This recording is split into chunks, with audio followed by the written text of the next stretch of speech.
আল্লাহ পাক কি না করতে পারে। যেখানেই আবু জেহেল সেখানেই মুহাম্মদ সাল্লাল্লাহু আলাইহি ওয়াসাল্লামের জন্ম হয়, যেখানেই নমরুদ সেখানেই ইব্রাহিমের মতো মানুষ আসেন, যেখানেই ফেরাউন সেখানে আবার মূসা আসেন। মূসাকে আল্লাহ রাব্বুল আলামিন ফেরাউনের ঘরেই মানুষ করলেন, ইব্রাহিম আলাইহিস সালামকে আল্লাহ পাক আজারের ঘরেই মানুষ করলেন। চিন্তা করতে পারেন, যেখানে যত বেশি জাহেলিয়াত সেখানে তত পাক্কা মুসল্লি জন্ম নেবে, মুমিন জন্ম নেবে। যেখানে যত বেশি জাহেলিয়াত সেখানে তত শক্তিশালী মুমিনদের জন্ম হবে। তো এখন তৎকালীন নমরুদ যে সভ্যতার অধিবাসী ছিল, এই সভ্যতাটাকে আমরা বলি কালাডীয় সভ্যতা। এটাকে কালাদীয় সভ্যতা বলা হয়। এটা মূলত জাদুর জন্য একটু বিখ্যাত ছিল, যেটা রেফারেন্স আমি দিলাম সুলাইমান আলাইহিস সালামের যুগ থেকে। এখানে আজারের ঘরে জন্ম নিয়েছেন আমাদের নবীগণের পিতা, যা মুসলিম জাতির পিতা ইব্রাহিম আলাইহিস সালাম। সুবহানাল্লাহ। বলা বাহুল্য যে নমরুদ কিন্তু 400 বছর বেঁচে ছিল, এবং 400 বছর হায়াত পাওয়ার পরে সে মনে করছিল যে সে কখনো মারা যাবে না। এরপরেই সে নিজেকে খোদা দাবি করা শুরু করেছে আর কি। এই বাচ্চা ছেলেটা বড় হতে লাগলো। যারা সমাজকে পরিবর্তন করে তারা কিন্তু সমাজের স্রোতে গা ভাসায় না। নবী সাল্লাল্লাহু আলাইহি ওয়াসাল্লামের জন্মটা একটু মিলাই এটার সাথে। আমাদের নবীও ঠিক এরকমই একটা সমাজে জন্ম নিয়েছেন। ইব্রাহিম আলাইহিস সালাম যেমন জন্ম নিয়েছেন শিরকে ভরা সমাজে, চতুর্দিকে মূর্তি পূজা হচ্ছে, ইভেন তার বাসায় তার বাবা হচ্ছে মূর্তি পূজারীদের সর্দার, তার ঘরে তিনি জন্ম নিয়েছেন। ঠিক তেমনি রাসূল সাল্লাল্লাহু আলাইহি ওয়াসাল্লাম যে মক্কায় জন্ম নিয়েছেন, সেই মক্কা ছিল শিরকের আখড়া। সেখানে লাত, উজ্জা, হুবল, মানাতের পূজা হতো, সুদ ছিল, জিনা ছিল, ব্যভিচার ছিল, মাদক ছিল, গোত্রীয় হানাহানি ছিল, নারীর অবমাননা ছিল। এরকম আইয়ামে জাহিলিয়াতেও নবী সাল্লাল্লাহু আলাইহি ওয়াসাল্লাম জন্ম নিয়েছেন। নবী সাল্লাল্লাহু আলাইহি ওয়াসাল্লাম ইব্রাহিম আলাইহিস সালাম দুজনের চেহারাও একরকম ছিল, দুজনের চেহারার গঠনটাও একরকম ছিল, দেহের গঠনও একরকম ছিল। মেরাজের রাতে নবী সাল্লাল্লাহু আলাইহি ওয়াসাল্লাম দেখে এসেছিলেন ইনি কে, যাকে দেখতে হুবহু আমার মতো লাগছে। জিবরাইল আলাইহিস সালাম বলেছেন ইনি আপনার পিতা ইব্রাহিম আলাইহিস সালাম। সুবহানাল্লাহ। ঠিক তেমনি আমরা খেয়াল করে দেখি যে জীবনের যে চড়াই উতরাই, পারিবারিক জীবন, সামাজিক জীবন, হিজরতের জীবন, দিন প্রতিষ্ঠা ইত্যাদি, প্রত্যেকটা ডিপার্টমেন্টেও ইব্রাহিম আলাইহিস সালাম আর মুহাম্মদ সাল্লাল্লাহু আলাইহি ওয়াসাল্লামের মধ্যে একটা চরম মিল আছে। এটা আমরা আস্তে আস্তে এই গল্পের ভিতরে গেলে বুঝতে পারবো। আর এই কারণেই হয়তোবা আল্লাহ ভালো জানেন, এই কারণেই হয়তোবা আমরা যখন তাশাহুদের পর দরুদ পড়ি, আমরা দরুদের মধ্যে অন্য নবীর নাম নিচ্ছি না, আমরা মুহাম্মদ সাল্লাল্লাহু আলাইহি ওয়াসাল্লামের সাথে ইব্রাহিম আলাইহিস সালামের নাম নিচ্ছি। হতে পারে এটা একটা কারণ, আল্লাহ ভালো জানেন। এখন এরকম পরিবেশে বড় হতে লাগলেন ইব্রাহিম আলাইহিস সালাম। আমি একটু আগে বলেছি যারা সমাজকে পরিবর্তন করে তারা কখনো সমাজের জাহিলিয়াতের স্রোতে গা ভাসায় না।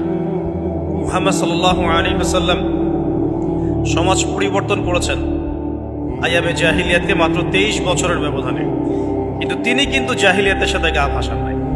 তিনি কখনো সুদ খান নাই, তিনি কখনো মূর্তি পূজা করেন নাই, তিনি কখনো কোনো অন্যায় গুনাহ করেন নাই, তিনি কখনো মাদক দ্রব্যের কাছেও যান নাই, কিন্তু সমাজটা ছিল এগুলোতে নিমজ্জিত। ঠিক ইব্রাহিম আলাইহিস সালামের ক্ষেত্রেও সেম। তিনি একজন প্রধান পুরোহিতের ঘরে জন্ম নিয়েও কখনো মূর্তির ধার কাছে যান নাই।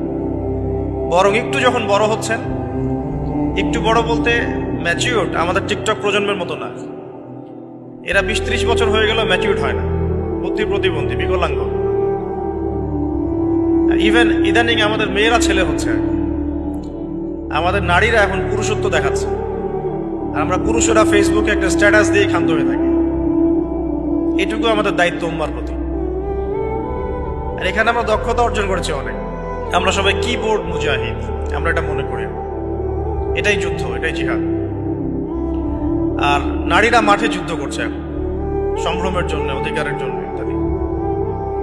ফ্যামিলিস্ট রেভলিউশনের দিকে তাকালেও তাই দেখা যায়। ছেলেরা এখন বেকার হয়ে যাচ্ছে, কিন্তু মেয়েরা স্বাবলম্বী হচ্ছে।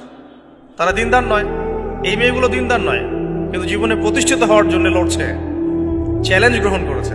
এটা ছেলেদের উচিত ছিল। আজারের ঘরে জন্ম নেওয়া সেই ইব্রাহিম কিন্তু চ্যালেঞ্জ গ্রহণকারী একটা ছেলে।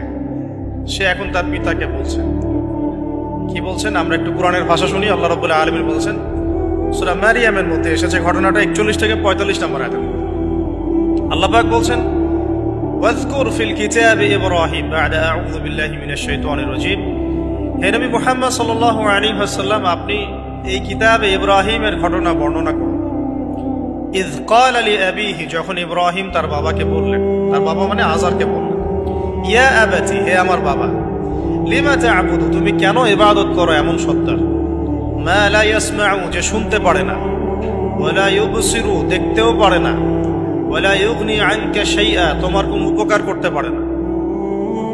একটা ছেলে যার বয়স হবে 15 থেকে 20 হয়তো বা হাইয়েস্ট, তার কাছে কি এমন জ্ঞান আসলো যে সে তার বাবাকে এখন চ্যালেঞ্জ করছে, তার জ্ঞানতাত্ত্বিক যুদ্ধ শুরু হল, আদর্শিক যুদ্ধ শুরু হল বাবার সাথে।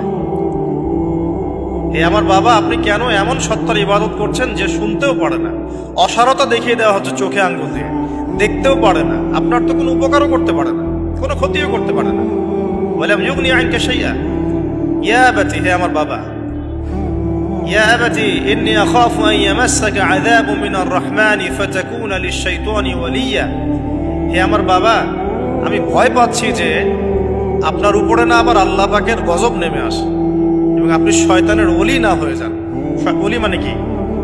বন্ধু, বন্ধু, শয়তানের বন্ধু না হয়ে যান। ইয়া আবাতি ইন্নী ক্বাদ জাআনি মিনাল ইলম মা লাম ইয়াতিকা ফাত্তাবি'নি আহদিকা সিরাতান সাওয়্যা। কি চমৎকার কথা! ছোট্ট ছেলেটা বলছে, হে আমার বাবা, আমার কাছে একটা জ্ঞান আসছে, জ্ঞান, আমার কাছে একটা জ্ঞান এসেছে যেটা তোমার কাছে আসে নাই। ফাত্তাবি'নি, তুমি আমার অনুসরণ করো। আহদিকা, আমি তোমাকে পথ দেখাবো। সিরাতান সাওয়্যা, সহজ সরল পথ দেখাবো তোমাকে। সন্তান বাবাকে নসিহত করছে। দেখো, সন্তান বলছে, আমার কাছে এমন জ্ঞান এসেছে বাবা যেটা তোমার কাছে আসে নাই, তুমি আমাকে ফলো করো, আমার অনুসরণ করো, আমি তোমাকে পথ দেখাবো। Ego problem, ego. আজকেও যখন কম বয়সী কোনো মানুষ বেশি বয়সের কাউকে দাওয়াত দিতে যাবে, এরকম প্রবলেম ফেস করতে হবে। তার বাবা কি বললো, কেন ফেস করতে হবে আল্লাহ পাক সেটা বলেছেন সূরা বাকারা, এটা এই সূরাটা সূরা বাকারায় বলেছেন। ওয়াইযা কিলা লাহু ইত্তাকিল্লাহ, কিছু মানুষ আছে যাদেরকে যদি বলা হয় আল্লাহকে ভয় করুন, আখাযাতহুল ইজ্জাতু বিল ইসম, তাদের প্রেস্টিজে লাগে। এক কথায় কি?